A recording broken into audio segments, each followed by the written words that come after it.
outside of Gelateria Barbara in Erie, Pennsylvania, where Tim Brown works his magic with gelato. It's one of my favorite places on the planet. Wonderful. And today we get to find out how he does it.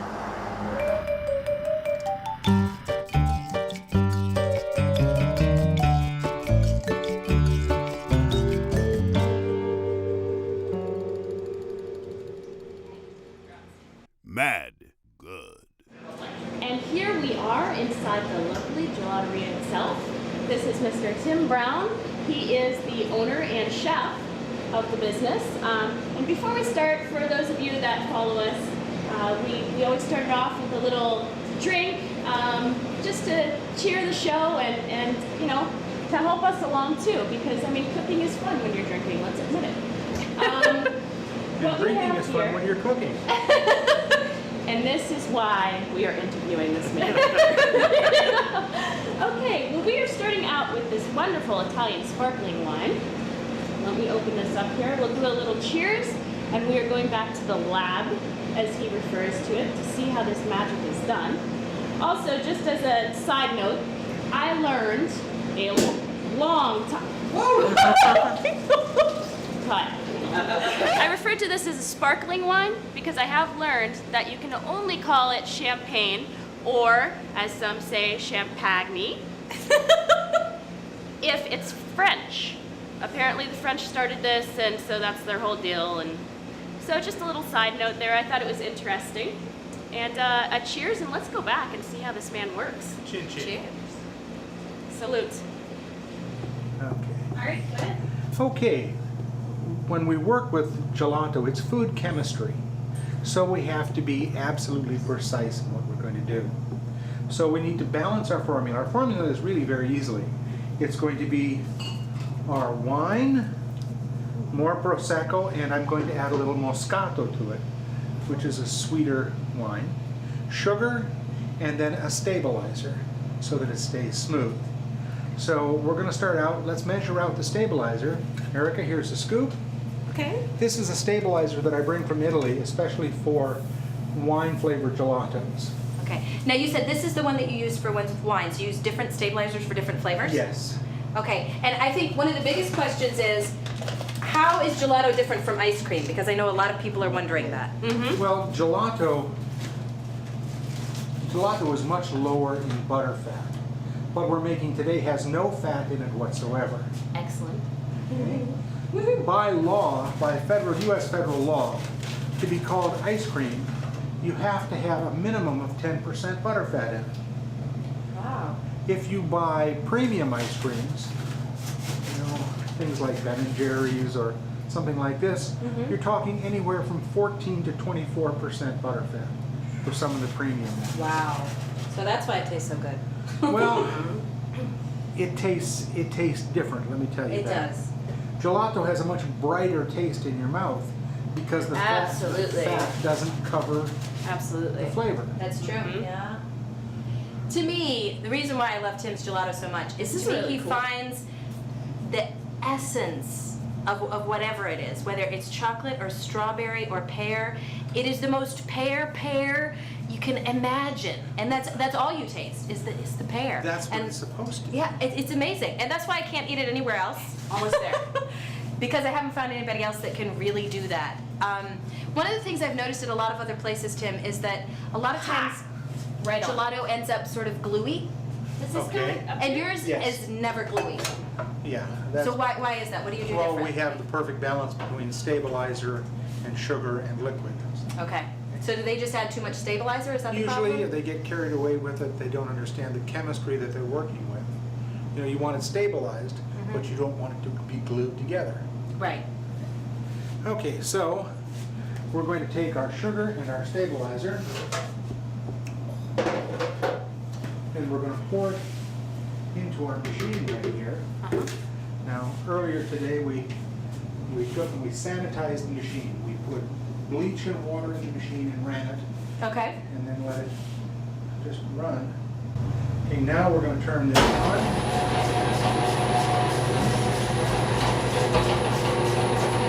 And what we're doing is we're mixing the stabilizer and Sugar. sugar. Okay. Now how is this different different from an ice cream machine? Is there also a difference in the machinery? Well, no, this is just a very old-fashioned gelato machine. Okay. This machine is from the very early 70s. Early 70s. This Okay. particular design was developed in 1946. Wow. And so do you think that makes a difference too? I do. Okay. When I work with even the technicians for the company that built this, they have much more modern, much more computer-driven machines. This has none of that. But what they always say is, this was the best machine we ever made. So what we're going to do is we're going to add our Prosecco. That's great. Oh, this is so So wait a minute, are you measuring the Prosecco, or are you just kind of like throwing it in there? Well, we have 3 750 ml bottles, Okay. and we need 22.5, so that's $3. I did the math. So you have to be good at math to do this. You have to be good at math to do anything. Ah, Did you hear that, kids? it's not true. You have to be good at math. to I'm do anything. fine. I'm fine. You're not good at math? Hi. I'm Laura. Ha! I'm not the only one. Uh-huh. How thick it is, how much space it is when it goes around, how it clears the bottom, Okay. so we're knowing that it's frozen enough. Modern Fantastic. machines, of course, are all computer driven and they beep at you and tell you it's done. Right. Modern machines don't need somebody like me that has the experience. You can use an That is so 18-year-old cool. and it beeps at them. And it's done. Right. Right. This machine has gone out of popularity. It doesn't just dump out the gelato by itself. Right. So what we have to do is we have to be counting here. I'll bring it up. Oh my gosh, this is awesome. Okay, you scrape it off right into there.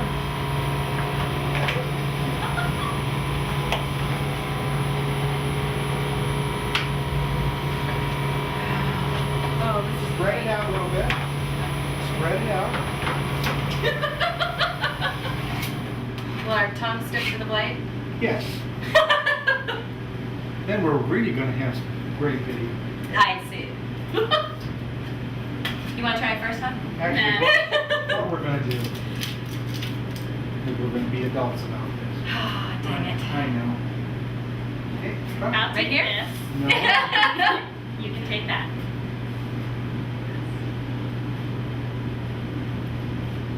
Have to smell it. Smell it? Now, Champagne. when you taste it, tell me what you can taste.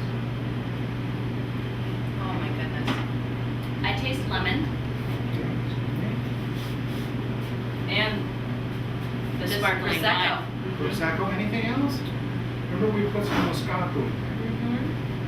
So tell me if you taste apples and pears. Let me try some more. I don't think apples and pears this time.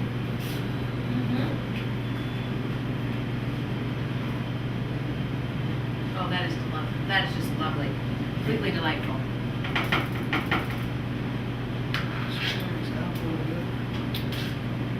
The apple, yeah. Yeah, absolutely. The pear, I'm having trouble finding. Can you taste the pear?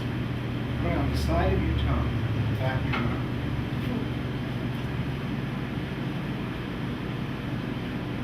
And because we want to decorate the top a little bit, we're going to Did you get that? That's cool. That is cool. We learned how to taste today. Oh my gosh.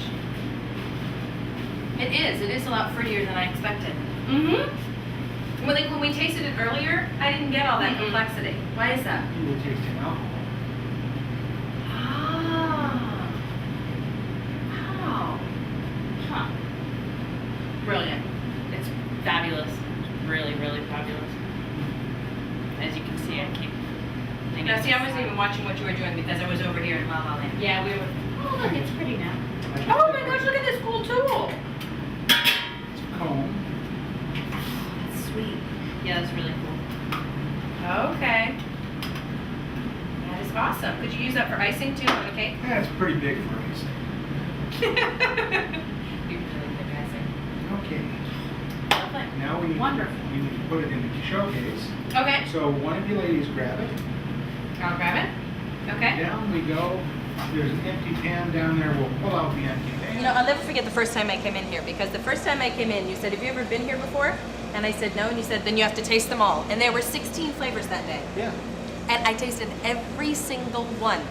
And she is actually responsible for bringing me into here for the course. first time, and she said the same thing to me. You have to And taste we all did. of them.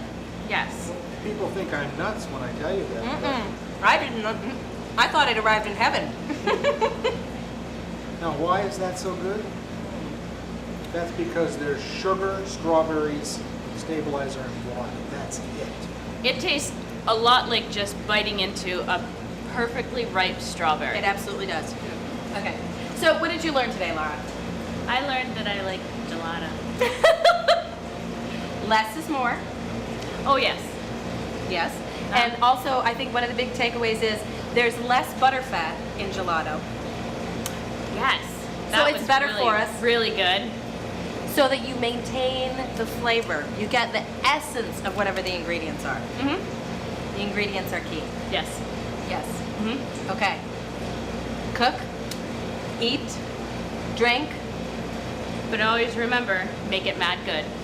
It's never coming back, it's never coming back, it's never coming back again. And I could cry all night with them tears in my eyes, but it's never coming back again.